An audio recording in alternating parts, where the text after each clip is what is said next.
Morning, everybody. Thanks very much, Amy. Thanks for the introduction. Thanks, everybody, for joining us on this rather chilly morning. I have to say, well, it might not be chilly where you are, but it certainly is chilly where I am. So thanks very much for joining us for this, what I suppose is a immigration team hijack of the VWV employment team's fortnightly Wednesday webinars. We scheduled this some time ago in the knowledge that in recent years, the pattern really, I suppose, as far as changes to immigration rules has been concerned, has been for substantive changes to be introduced, usually with the at the start of the tax year, 6th of April. And we did that with some trepidation, knowing that for some reason the government might decide to change that process. So every year we sort of do wonder. But lo and behold, a few weeks ago we did have a new statement of changes in the immigration rules. So we've got plenty of plenty of changes to update you on. Not all will be relevant to everybody, but hopefully they'll be of some interest to most of you. So we're going to rattle through. There we go. Got a few things to cover. So first of all, my colleague Talitha Degwa is going to update us on forthcoming changes on the rules on conducting right to work checks. Talitha is then going to look at recent changes to and developments with the skilled worker category. We'll then look a little bit at other sponsored work visa categories. Then we're going to talk about graduate routes, other unsponsored immigration categories. And I thought it might just be helpful towards the end to talk a little bit about some of the schemes that the government is introducing for people fleeing Ukraine and looking to seek refuge here in the UK. So I'll hand over to Lisa, first of all, who's going to take us through. Actually, before that, I apologise, we have a poll. Just if you wouldn't mind letting us know what sort of issues you're interested in as far as today's session is concerned. Is your screen, has everyone else's screen gone funny as well? Have you lost? Yeah, there we go. We came off full screen. Yes, if you wouldn't mind answering the poll, apologies for the technical problems there. Just let us know what you're interested in, whether your particular area of work you're primarily focused on right to work checks, whether you're interested in skilled worker sponsorship, visas for graduates, the Ukrainian schemes, or maybe you were hoping to get a general employment update and immigration just isn't your bag at all. So you found yourself in the wrong webinar. Hope not too many of those, but if you could just let us know which of the above are relevant, that would be helpful. Thank you. You're all in the right place. Well, that is the most relieving thing so far. Most of you are interested in right to work checks, but that's not a surprise. Everybody has to do those. So that's no surprise at all. But yeah, quite a bit of interest in skilled worker sponsorship. So that's good to know. Thank you. All right. So Talitha, you want to take us through the right to work changes, please? Yeah, thanks, Tom. So yeah, the right to work changes. So since the 1st of July 2021, we had a change to the list of acceptable documents, which you could rely on in order to evidence right to work in the UK. So there was the removal of the EEA passports, national identity cards, and specified EEA regulation documents, and mainly resulting due to Brexit. So within that list now we have included, it has been included Irish passports, passport cards, documents issued by Channel Islands or the Isle of Man, which have been verified by the Employer Checking Service, Frontier Work Permits, and the EU Settlement Scheme certificates of applications. So those were the changes that happened last year. I think one of the big changes which will be coming into force next month is that from the 6th of April 2022, biometric card holders can only evidence their right to work by using the Home Office online service. So some of you may have already used this service. It has been out for a while. But from this day, it will be mandatory for anyone that holds a biometric card to have their right to work check conducted using the Home Office online service. So there wouldn't be, individuals wouldn't be able to present their physical documents to you anymore like they would have been able to previously. And instead they would need to generate a share code. So the individual will go onto an applicant's part of the Home Office online service, where they would put in their details, which would then generate a share code, which they can then share with the employer who needs to conduct the check. On the screen, we have got a little screenshot of what the page would look like when you go to the Home Office online service. So it says view a job applicant's right to work details. So when you get to that screen, before you get to that screen, you would need to make sure you've got a share code from the individual as well as their date of birth. And providing you've got those details, you can then click the Start Now button and input the details that you've been given, and then it will generate their evidence of right to work within the UK. You are then able to obtain a copy of that and keep that for your records. So that's kind of one of the main changes that will be happening. So I think if you haven't already used this system, if you can try and familiarize yourself with it. So if you've got someone joining, or you need to conduct a follow-up right to work check, maybe, and they've got a biometric card obviously, try and see if they can get you that share code, and so you can do the check online, just so you can get quite familiar with that service and that platform. Next slide, please.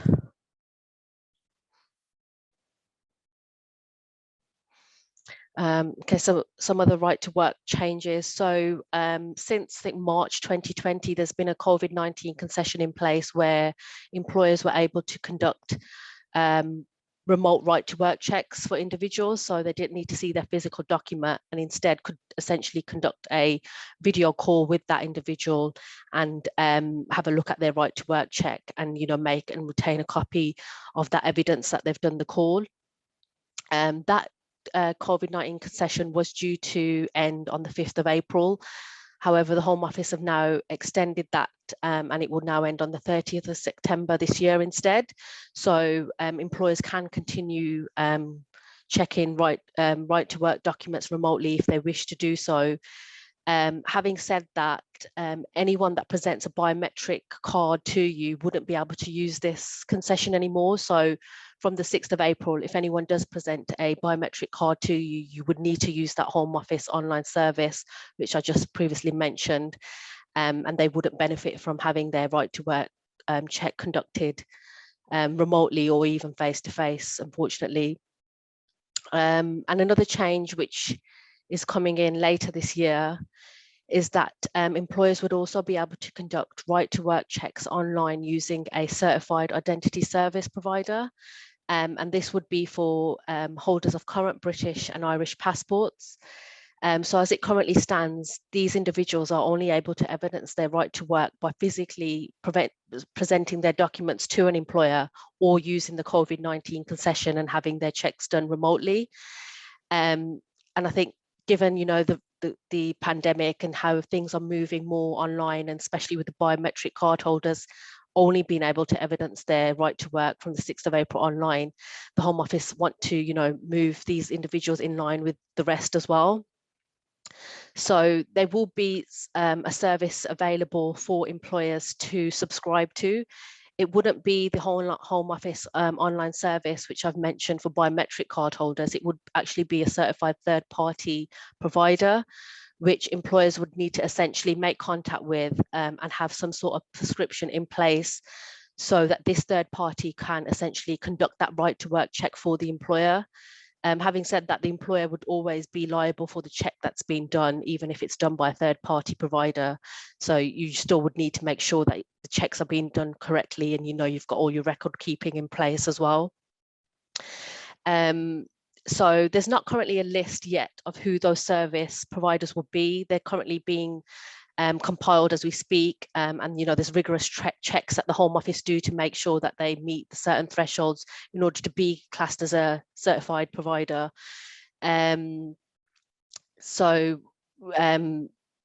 yeah, we don't have that list yet. And then in terms of cost, we don't have obviously the exact cost of what each company would charge, but we think it's likely to be anything from £1.45 to £70 per check. And I think that's mainly to do with whether, one, you already use a certified provider to conduct background checks, because I know many businesses, before employees start, they do their own background checks on that individual. So provided those individuals are then added to the Home Office certified provider list, and if you've already obviously got a prescription with them, then potentially the cost could be slightly lower. But I think and it might also be to do with volume as well. It's not really sure. So if, depending on how many checks you might be doing on a per month, per year. So it's just something to look out for. And I think once the list is published on who are a certified provider, best to make contact inquiries with them to see who you think would be best to go with. And just find out that information. I was just going to add that the change that's coming up with having that third-party service provider is not mandatory. So, businesses wouldn't have to have a prescription with a third-party provider if they didn't want to, and instead could just continue doing the checks face-to-face or temporarily using the COVID-19 concession to do remote right-to-work checks. So it's not something that would be mandatory, but just something that will be out later this year and, can make it easier to onboard Irish and British nationals, especially in terms of checking their right-to-work documents. Okay, so we have another poll as well. So have you conducted a right-to-work check using a share code to view someone's e-visa? So the share code is what I mentioned in one of the previous slides, where if you're going to conduct, use the Home Office online service, the individual will need to issue a share code to you in order for you to view it's called an e-visa, because their visa would essentially be digital, and that's what you'll be looking at when you view their right to work online. So it'd be great to know if you've already started using this service, and or if you haven't, so what is a share code? I don't have right to work checks, so I've not personally checked any.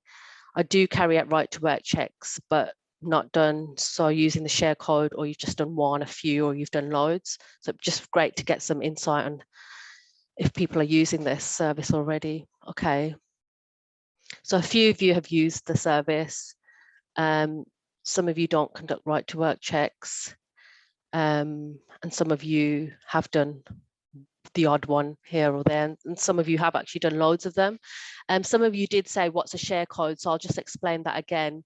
In order to check a individual's right to work documents online on the Home Office online service, the individual needs to go to their own platform first, which is the applicant side of it, and input their details, and they will then be generated with a share code. Once they have that share code, they are then able to share it with the employer or the prospective employer.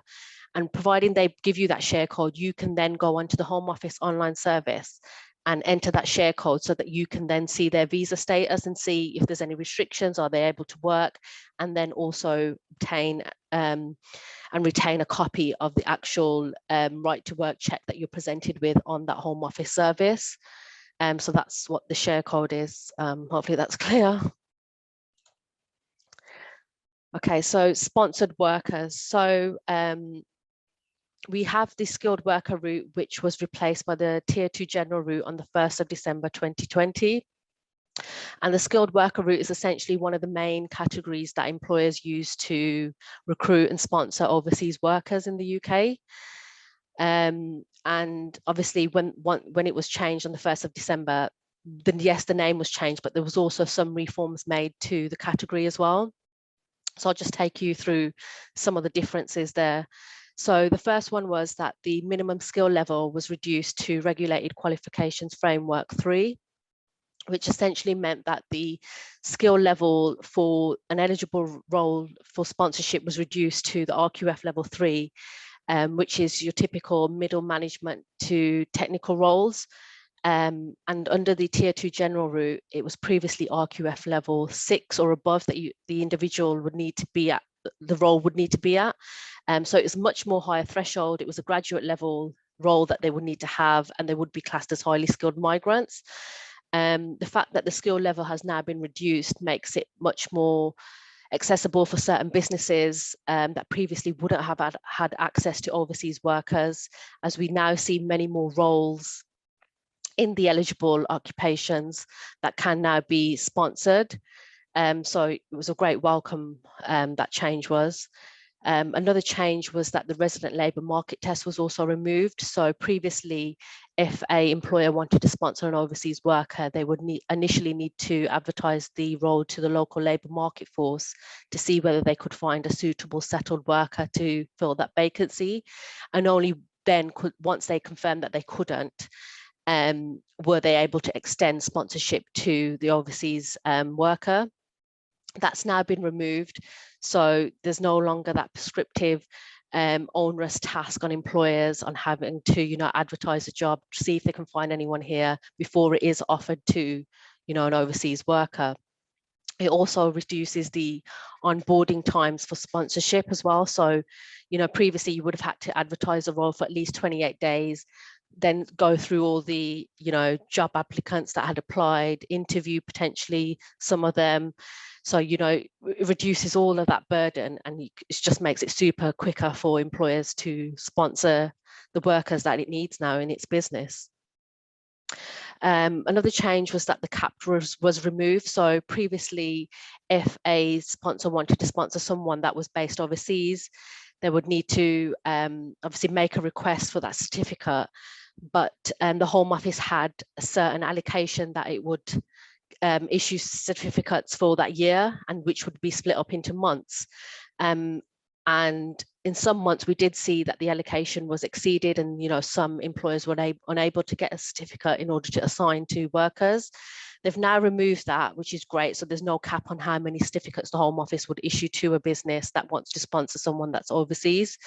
If you do want to sponsor someone that is overseas, you still need to request a certificate from the Home Office, but it just means that there wouldn't be any cap in place, and you can get the certificate much more quicker as well. So it's usually processed within 24 hours, providing they don't need any additional information from you regarding the role.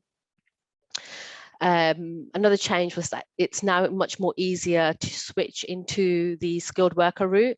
So for example, if someone's here as an intercompany transfer employee, they could potentially switch into the skilled worker route. Or if someone's here as on a tier 5 youth mobility visa, they can also potentially switch into this route, providing they meet the requirements. Whereas previously they would have had to leave the UK and in some cases be caught off by a cooling off period, but that's all been removed. So it's much more easier to switch into this route. And one of the other major changes is that in order to meet the salary requirement, there's much more flexibility. So previously it was either you met this general salary threshold and the going rate as mentioned in your chosen occupation code. Whereas now, yes, there's a general salary threshold, which is the 25,600. So you must be paying the individual at that level or above, or at the going rate as mentioned in your chosen occupation code. However, there is actual room for the salary to be lowered to as low as 20,480. So in some cases, employers can potentially pay the individual that lower threshold.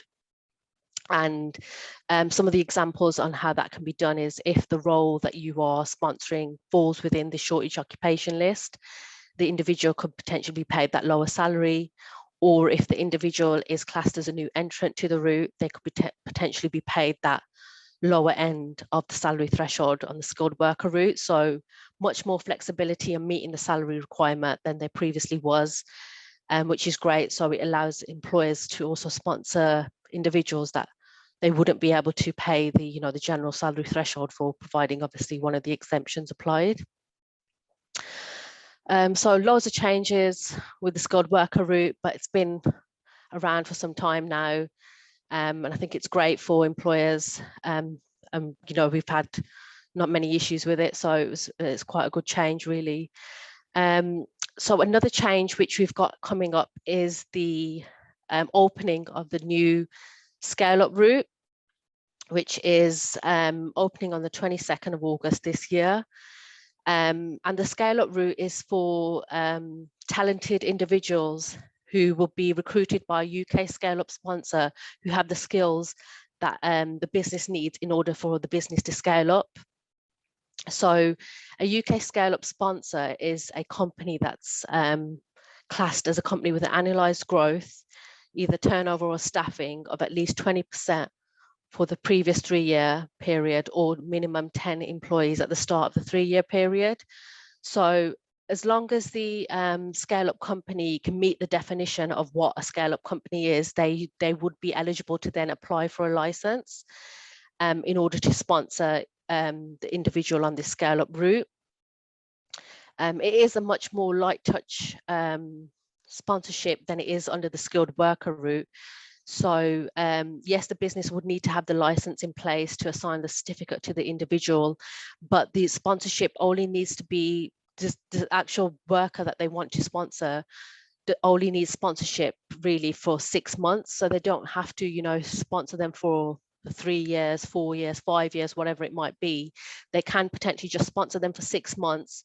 And then after that 6 months, end the sponsorship, and the individual will still be able to remain working for that scale up company. And I think one of the advantages for certain businesses having this in process, this route in their business would be that, say for example, in a year's time, or you know, even shorter or longer, they envisage that their business is going to change because, one, there might be, you know, new owners, the business is going to be brought out, or there might be a change in ownership structure, whatever it might be. When you have a license, these kind of activities and changes would usually generate the need for the license holder to, one, inform the Home Office, and two, in most cases, need to apply for a new license, which can be, you know, quite rigorous and an onerous task. And not even that, they would then also need to transfer its current workers that it's got to the new license. And you know, with businesses these days, especially the scale-up businesses, they're just growing so much in such a short time that they need that flexibility to be able to get the staff and the skills that they need, but be able to move with those individuals as well. And I think this route definitely caters for companies in that situation, whereby you know that there's going to be some sort of change, you just don't know when, but you know that if you've got someone in your, or a few people in your that you have sponsored, that you really need in that business, and you want to obviously grow with that business, as long as you've sponsored them for that at least 6 months, you can then obviously stop the sponsorship, but they can still then stay with you. So much more flexibility for the employer, but as well of much more flexibility for that individual as well. So that's probably one of the main benefits for a company going down this scale up route. There is a minimum salary threshold as well, so the individual would need to be paid at least £33,000 per year, so it is slightly higher than they would under the skilled worker route. And also the skill level for this route, their role would have to be at least RQF level 6 or above. So again, slightly higher than the skilled worker route. So it would have to be classed as a highly skilled role. And obviously not all occupations that are listed in the immigration rules would be eligible. But I think, you know, like I said, great route, great flexibility. It's coming into force later this year. And I think obviously once it comes into force and we've got clients where we work on with these types of application, we'll see how it works in practice. But on a whole, it sounds like it'll be an interesting route because we've not seen anything like this before.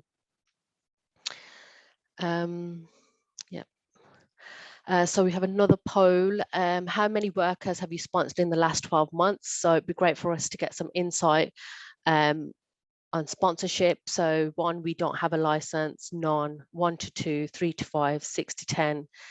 And it's nothing to do with me, so I don't know.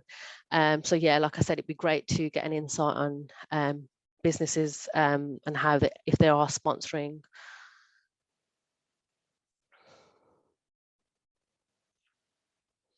Okay, so quite a few of you don't have a license in place. Some of you have sponsored none, and some of you have sponsored from 1 to 10. Okay, that's interesting. Yeah. Oh, we got another one. Yep. And another poll again. And is that an increase on the previous 12 months? So we only got our sponsor license within the last 12 months. No, we sponsored fewer people this year, probably about the same. Yes, just slightly more this year. Yes, loads more. And again, it's nothing to do with me. So it'd be great for us to kind of get an insight on the sponsorship and if it's been increased or not from the last 12 months.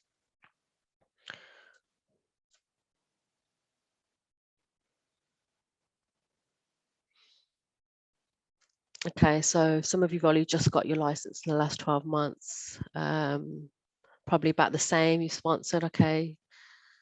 Yes, just slightly more this year. Okay, yeah, it's an interesting mix, really. Thanks for that, Talitha. I think this is where I take over, right? Yeah. Yeah, and thanks everybody for bearing with us through those polls. It just really helps us to get an insight as to what people are doing at the moment. Because our feeling is that there's a lot more sponsorship activity going on, but unless you ask lots of people at the same time, and we don't often get these opportunities, you're not always certain. So more changes coming in. These are all coming into force on the 11th of April. At the moment, and for many years, there's been the possibility within the immigration rules for what are known as intra-company transfers. So multinational companies, multinational corporations with branches, subsidiaries, or even head offices in the UK, and then related companies overseas, have been able to transfer workers from their overseas branches or offices into the UK. That's been the case long before the points-based system under the old work permit system, in fact. And we've always used the terminology intra-company transfer, but no longer after the 11th of April, we won't be talking about intra-company transfers. We'll be talking about the global business mobility routes.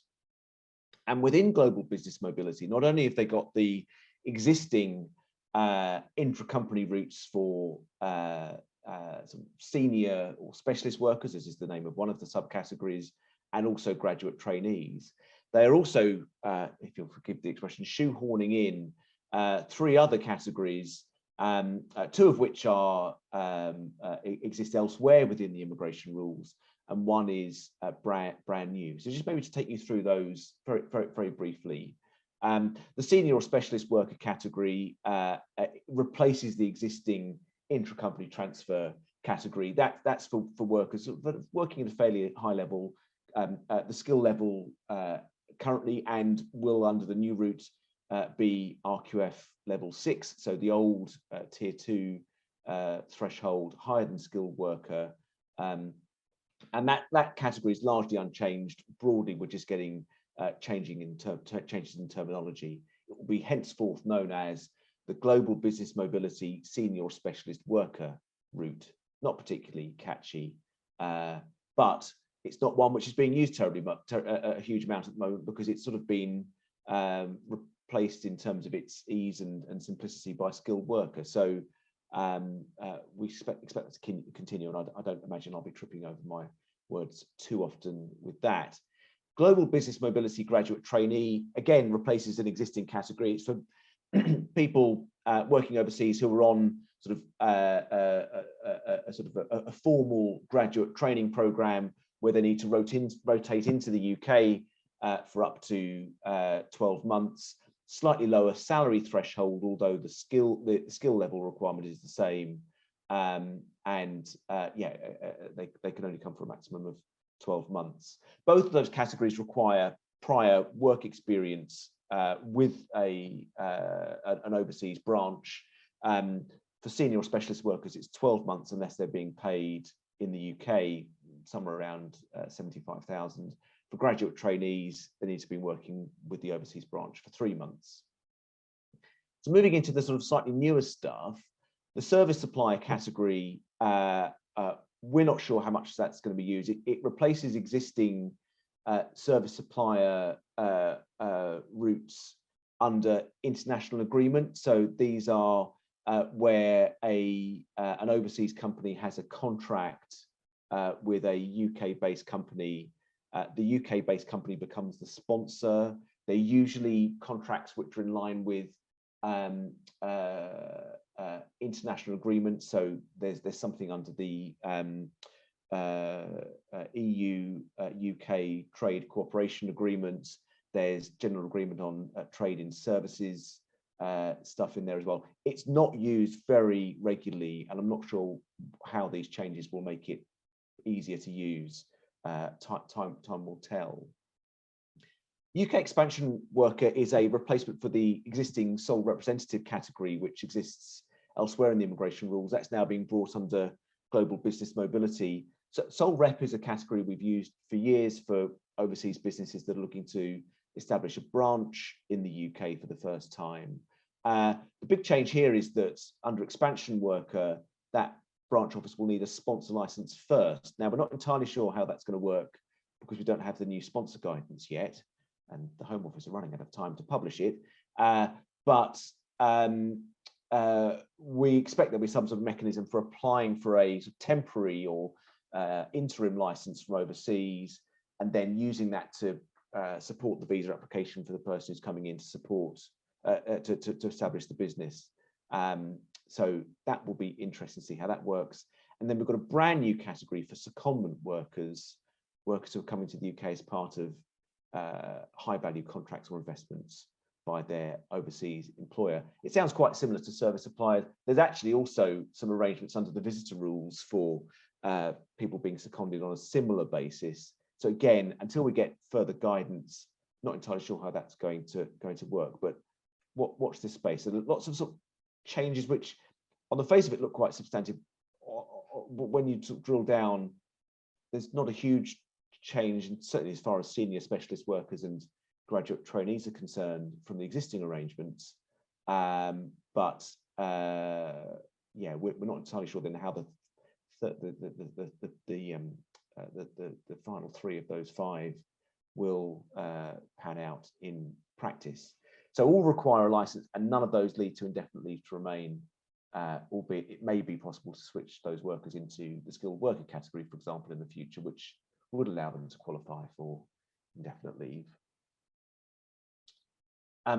Moving on then, just to look briefly at some unsponsored immigration categories, for the sake of time and to allow some time for questions, I won't go into too much detail on these.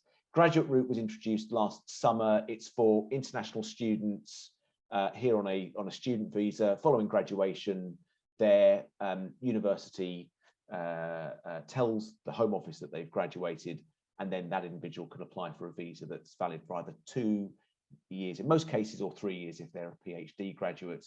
It's just a stepping stone essentially between the student visa and a sort of longer term work visa. It's not a permanent immigration category. It's just to sort of ease the transition into the world of work, I suppose, for international students who are in the UK. From the 30th of May, a very similar category will be introduced, although this one isn't for UK-based students, or indeed it could be for people who've never been to the UK before in their lives. Instead, it's for somebody who graduates from a internationally renowned university and allows them to come on a similar basis to the graduate category for 2 years or 3 years if they're a PhD graduate, without the need for a sponsor, and allows them to take up any employment that they wish. The universities that they need to graduate from will change from time to time. There will be published a global universities list, which will consist of the top 50 international universities as featuring on 2 of 3 sort of independent rankings tables. So the only one I can remember off the top of my head is the Times Higher International Universities list. So if you're on that or the other 2, then the university may feature on this international rankings table, and graduates from those universities would be able to get this high potential individual visa. So if you are looking at workers overseas, and they have graduated from a good university, that it may be worth considering high potential individual rather than sponsorship, particularly if it's a sort of junior position and you're not sure about the person, and maybe not wanting to go down the route of sponsoring them. So yeah, that one's coming in at the end of May. So have a look out for that. Worth mentioning the British National Overseas Visa. So this is the visa for Hong Kong nationals with connections to the UK. So a British National Overseas citizen in the family. When Hong Kong was handed back to Chinese control in 1997, the UK government created this sort of subclass of British citizenship, British National Overseas citizenship, for those people residents in Hong Kong who still wanted to maintain a connection to the mothership, to the UK, I suppose.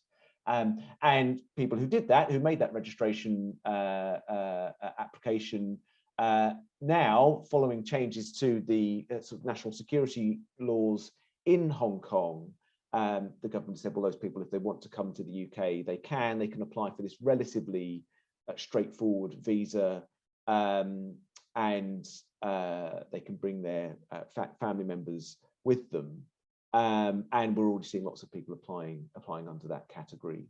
And later in the year, we're expecting the scope to be broadened ever so slightly. So at the moment, the British National Overseas citizen has to be relocating to the UK with their family members. Later in the year, expecting a change where an adult family member of a British National Overseas citizen can relocate with their family, even if the British National Overseas citizen is not planning to relocate themselves. So under that category, it leads to indefinite leave to remain and eventually citizenship.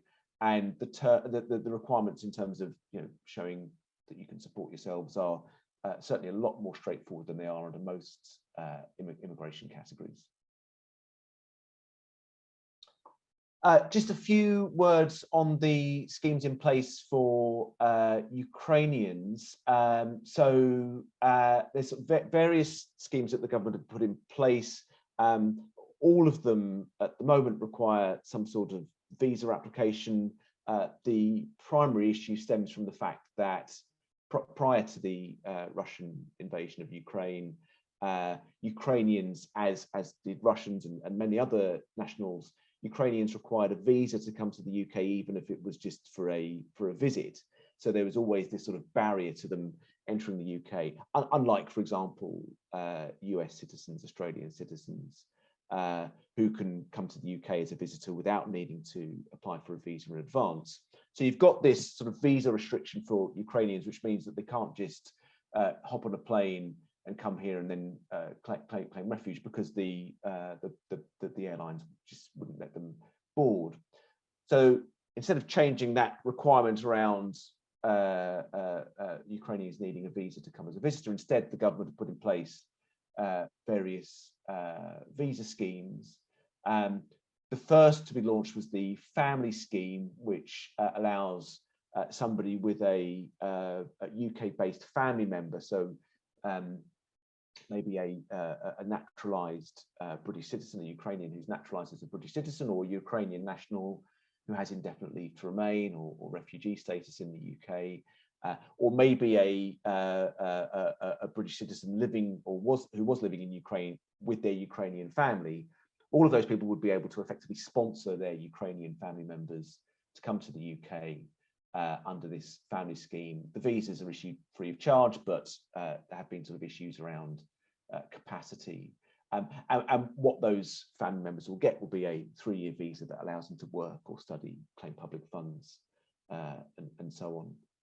We've also got the Homes for Ukraine scheme, which is very widely publicised, whereby ordinary members of the public can effectively register as a sponsor for a Ukrainian either family or individual, in two sort of tranches, I suppose. The first tranche, which they're looking at the moment, is where the sponsor has registered and identified a Ukrainian person or people who they are happy to come and live with them.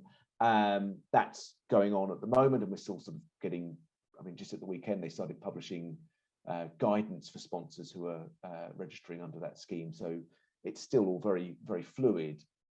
And then the next tranche will be those people who registered but don't have any contacts or anybody they've been able to identify in Ukraine.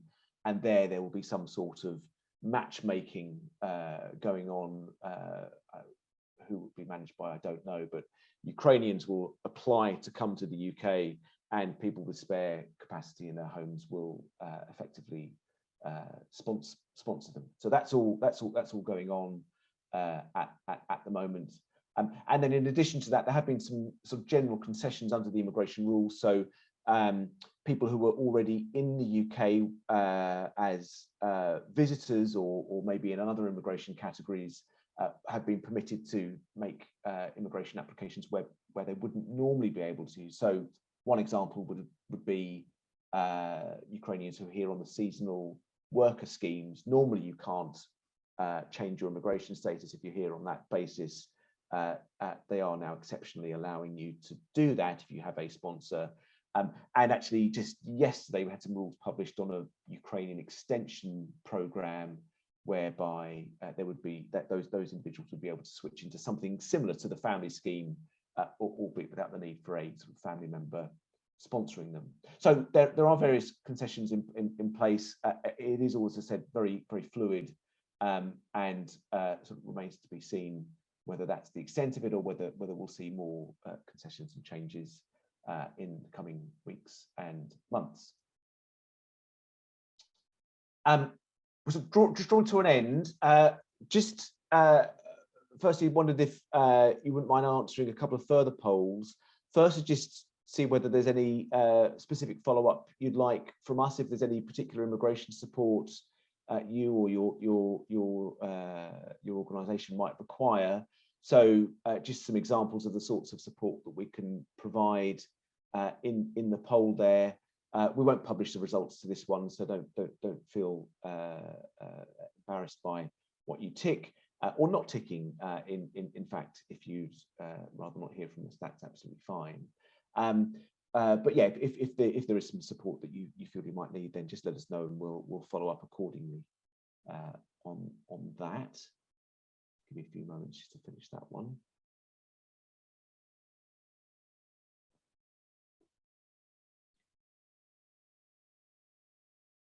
Are we done with that one, Amy? Yeah, okay. And then just to draw to your attention a new e-learning module that we have launched and are in the process of developing. It's HR and employment law for managers, 9 short courses, all on an e-learning platform aimed at both HR teams and also sort of wider managerial staff within organisations who are responsible for HR type functions. There will be a module on right to work checks that Talitha and I are working on, although I have to confess it hasn't been finalised just yet. But there's plenty of good stuff in there, and people have already started subscribing and we're getting good feedback on it. So if that's something you might be interested in, we have a further poll just for you to indicate whether you'd like some follow-up on that.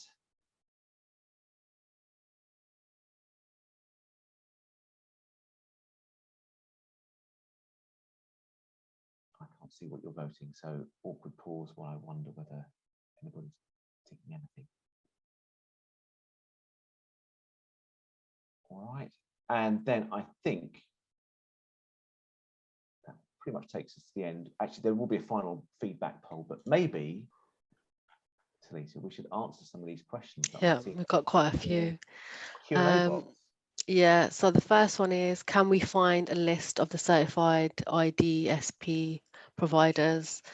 The list is not available at the moment because the Home Office are working with the providers that want to be added to the list. So I think there's quite a rigorous process they have to go through, and that's one of the main reasons that the COVID-19 right to work concession was extended, so employers can continue to do remote right to work checks for eligible individuals.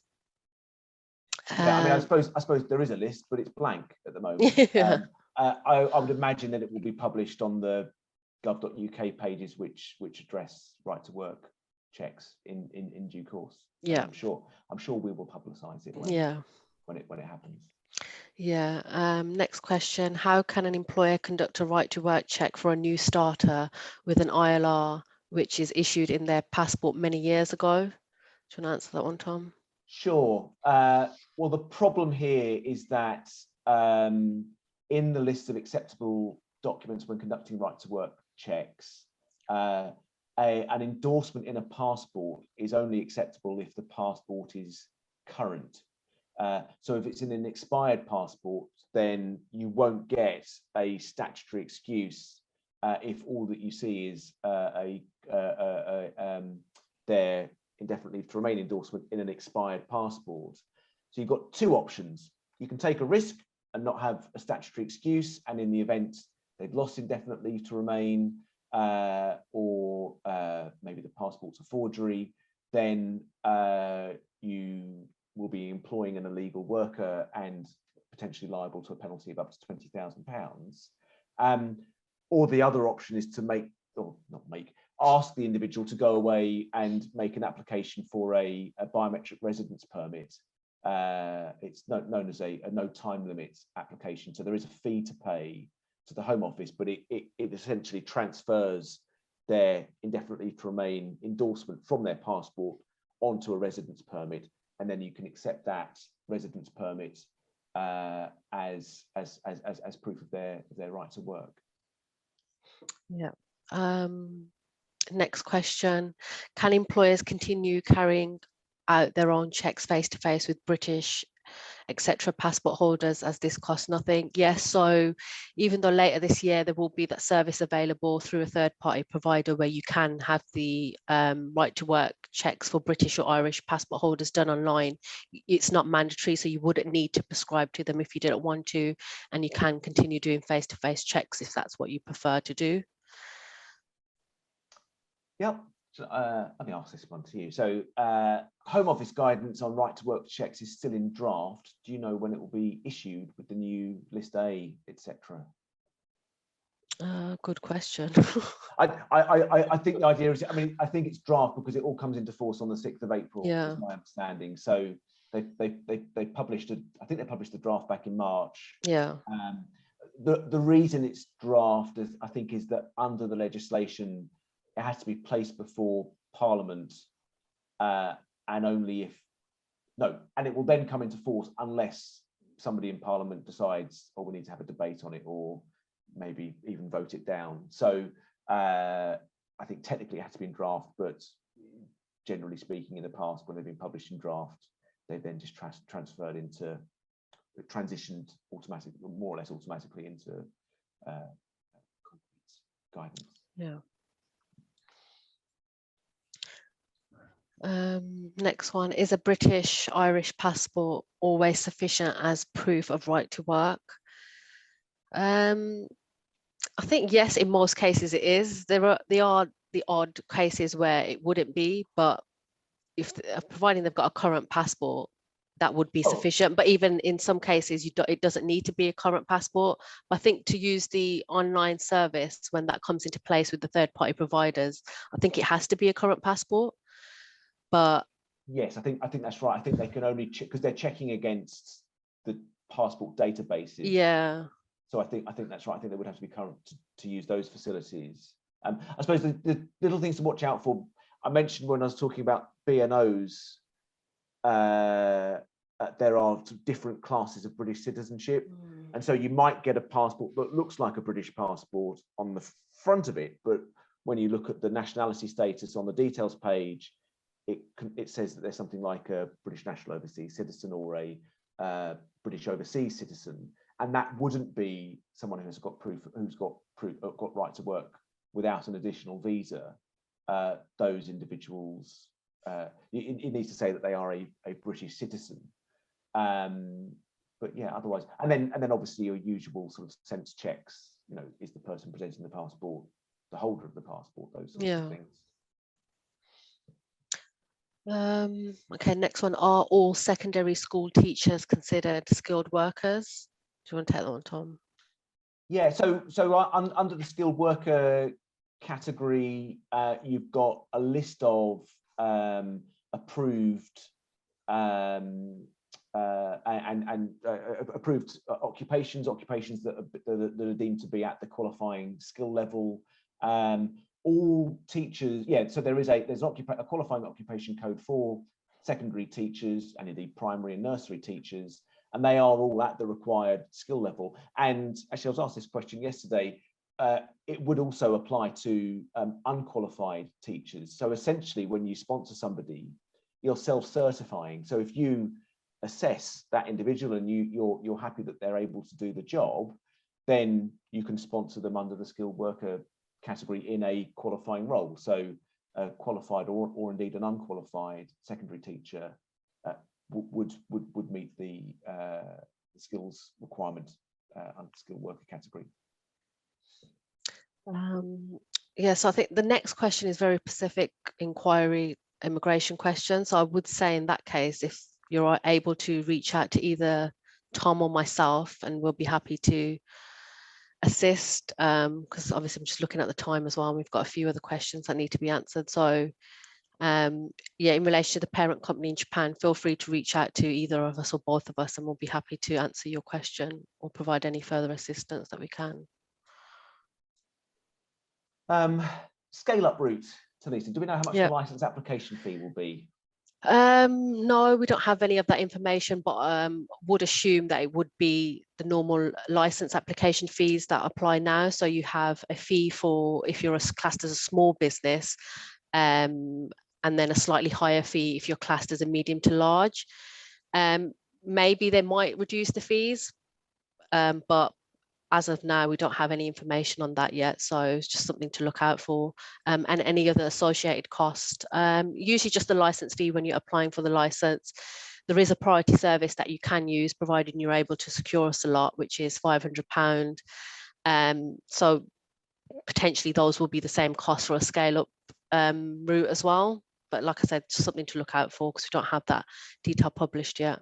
No, and there are anomalies within the pricing structures, aren't there? So if you were if you're already on the register for a skilled worker, worker license, oh, that's true, yeah, and you apply to add intra-company, there's no additional cost. Yeah. So if you're already a skilled worker sponsor, but also would qualify as a scale up, would applying to add that to the license incur a fee? Don't know. Yeah. The other thing I'm not sure about, I don't know if you've seen anything, Talitha, is whether the skills charge would apply to scale up workers. Yeah, interesting. No, I haven't seen anything on that. So currently it only applies to skilled worker and ICT workers. Whether it would apply to scale ups, I don't know. Yeah, interesting. So yeah, I'm sorry, we don't have the detail on that yet. Yeah.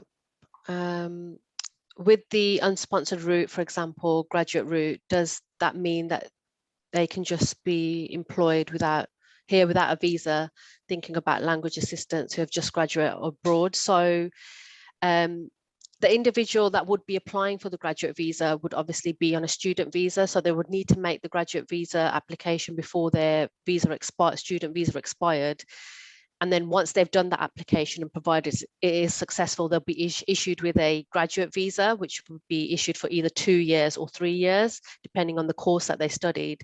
And then that visa essentially wouldn't really have any restrictions in terms of employment. So they wouldn't need to be sponsored to work in the UK. They could work for any employer at any skill level, at any salary that they wanted to. So there's much more flexibility on what that person can do, as well as the employer, because like I said, they wouldn't need to sponsor them. And to be clear, they need a visa. They need to apply for a visa. Can they employ without a visa? No, they can't. They need a visa, but they don't need sponsorship. Yeah. And similarly with the high potential individual visa, which is I suppose you could call it overseas graduate route. That's where you've graduated from an international university or a top international university. Again, they don't need to be sponsored, but they do need to apply for a visa before they come here. So that's how they would work. Okay, if we are currently undergoing recruitment checks for an individual with a biometric card, but they may not start until after 6th of April, but we've already conducted the right to work check using the biometric card, is this acceptable, or would we need to conduct the online right to work check? Do you want me to jump in? Yeah, I just got blank. So the guidance, the code of practice just says that you need to do the check before employment starts. So in principle, having done it before employment starts, you can rely on that. The date on which you do the check is the guidance that you need to follow is the guidance that was enforced on the day you do the check, not the date that employment starts. So in principle, you've already done it, but I would think that it might just be worth, for belt and braces, just doing the online check as well, asking them for a share code. You know, that they don't need to come into the office again. You've already seen them, and if you've already got a copy of the BRP, you can check the image on the BRP against the online account. But I think in theory you don't have to. You can rely on what you've already done, but I would be inclined just to do another check, just to be on the safe side. Yeah. Can an employer accept an expired UK passport as right to work? Will this suffice? So I think we just covered that. But yeah, essentially they could, as it's on the list of acceptable documents. But like Tom mentioned, just to watch out when you're reviewing the passport to make sure that they have full British citizenship. Yeah, it should be fine otherwise. How can we find out if an overseas university is on the global universities list? So they haven't published that yet because the route's not coming into force. Is it May, that one? I think it's end of May. Yes, it yeah, is. I think it's end of May that route comes into force. So there's nothing at the moment where they've published anything. They have already said what those three the sources that they would use. Yeah. Yes. So if you do a bit of digging, then you can start to work out for yourself whether a university might be on there. I mean, I would imagine that the usual suspects, well, you know, if it's a prestigious university in America or France or Australia, then yeah, it's probably going to be on there. If it's not one that you've heard of, then maybe it won't, because it's only the top 50, and that includes in UK universities as well. So it won't be 50 international universities, it will be less than that because of the spots that are taken up by UK universities in those top 50s. So they will publish it. It will be, you know, it will be on gov.uk, but they haven't published it yet. I think there was one question in the chat. Oh, okay. Oh, someone asked, would these visas be checked online as per other biometric checks? But I'm not sure which visas they're talking about.